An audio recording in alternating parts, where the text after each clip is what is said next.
Hello guys, this is Ovateq from Ovateq.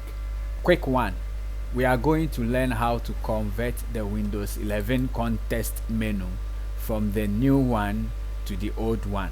Okay, we all have our reason why we would want to change it from the current one to the old one.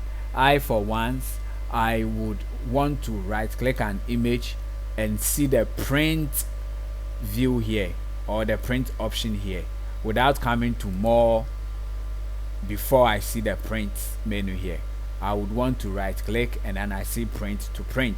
So this is the new context menu as you are seeing on your screen. When you go to show more options, you now get the old one which I want to restore to. Alright, to do that I've created these two batch files. This one will restore to the old one, and if in any case you want the new one back, you use this one. Alright, so you right click, run as administrator, of course, yes, and then that's it, you are done. So if I right click again, I should see the old one, which is this. I should see this, I shouldn't see this.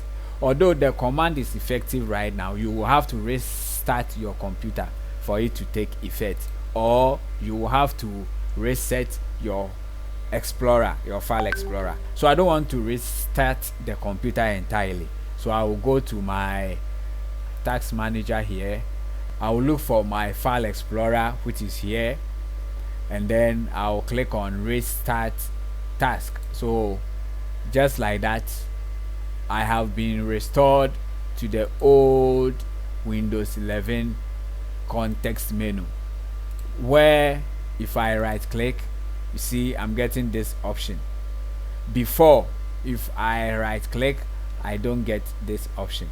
In any case, if I want to restore back, I'll go to the batch file which I created, which is this. Okay, so I right click, I run as administrator, I accept it, and that's it. It has been restored to the new one. Without even refreshing, it has been restored to the new Windows 11 context menu. Alright, so this one, you run this one to restore to the old, you run this one to restore to the new. Thanks for watching guys, see you in the next video. Bye.